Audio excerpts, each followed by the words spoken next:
Have you ever wondered if fences actually add curb appeal to a home? In this episode, I tackle that question.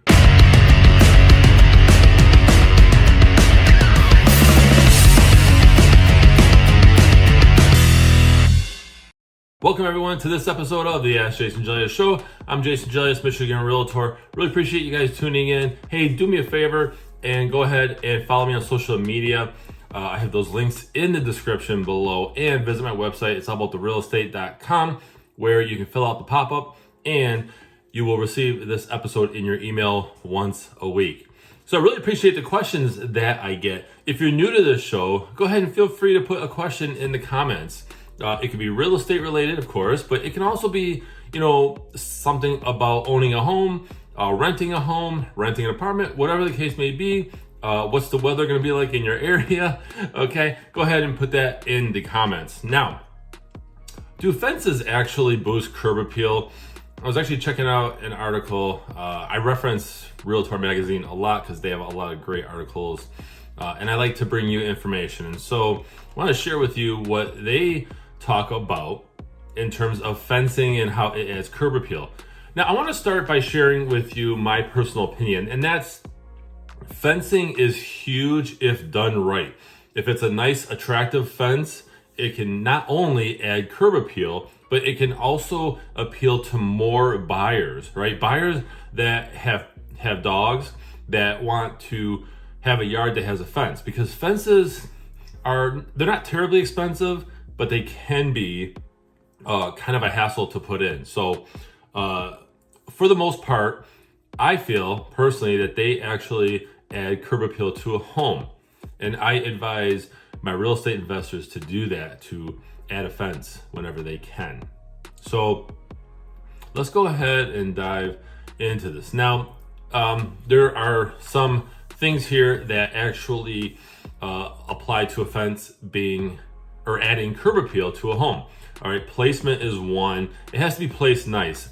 I seen a home I wish I could share with you a photo, but it was a house off a main road, big lot, but the fence came all the way up to the corner of the house, and the way they did it, it doesn't look good at all. So I always say place it nice. Depending on how your property's laid out, make sure that it is looking nice. And then also too, by the way, here's a side tip, and I've done this personally in my past two homes, is get a plot plan from the city, because then you can tell, okay, my property ends, let's say, 20 feet from the left side of the house and then 15 feet from the right side. All right, plot plans are easy to get. They're fairly cheap, sometimes free if you smile, and that will give you a better idea of where you can put a fence too. It's kind of like a survey, but it's free, almost free. Now, the height. You have to make sure that you have the right height. Don't go overboard, all right, with crazy height for a fence. It just doesn't make sense. And check with your local municipality and see if you're allowed to have, let's say, over a 4-foot fence. Some areas and some associations don't allow a fence to be 8 feet tall, or 10, probably 8 feet. Style is another one. Style, detailing, you just want to make sure that you are in line with your neighbors. You don't want to be that house, and I've seen this often, where you have a crazy fence and it's way different than everyone else's. It doesn't stand out in a good way, especially if you're thinking of resale, which when you buy a home, you should always think of the end result, the resale. Don't make it too unique to where it's going to be hard to sell, because that will affect your price. Okay, so talk about style, material. There's all kinds of material. You have aluminum fencing, you have wood, or cedar, things like that. There's some other ones too, faux woods, right, where it looks like wood. You have Trex, you have something called AZEK. I don't see a whole lot of that, but there's a lot of different styles of fencing. So again, I don't want to say copy off your neighbors. If you are coming off of their fence, like in my own property, we had a fence. My neighbor on the left had a fence, my neighbor on the right had a fence, but the neighbor behind us didn't. So we just continued the same style along the back. Okay. So you get into that. Installation, it may seem like you could do it on your own. You're just digging some holes, which usually have to be below the frost line, I might add. Then you're doing the posts and all that. I recommend just hiring somebody because it can be tedious doing your own fence, especially if you're starting from scratch and you're doing your whole property outline, as opposed to just doing what's called a return fence, where you're just attaching to your neighbor's fence and coming over. Let's think about color. Okay, you may have to go with a different color compared to your neighbors. Again, I bring up my situation here because while I did the same style as my neighbor on my left has a brown fence, darker brown fence. So I continued the black because I like how that looks. I like both, but I wanted to stick with the black because that's what I see mostly when I look out my backyard. I see mostly the back of the fence. I see a little bit of theirs, but not that much the way my house is. And then my other neighbor on the right has a black fence, so I just matched that color. And then in this article, they state that, many homeowners prefer to borrow a color from their home.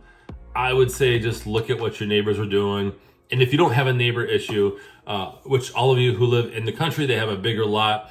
I don't mean to neglect you, but if you're starting from scratch, then it would totally make sense to maybe try to match your house within reason, like a complementary color, things like that. So, and then, the color black, although black's not officially a color, but the color black is the most popular, I think, because it's just nice and neutral. So, and then price. Now, pricing has gone up across the board on anything you buy these days, right?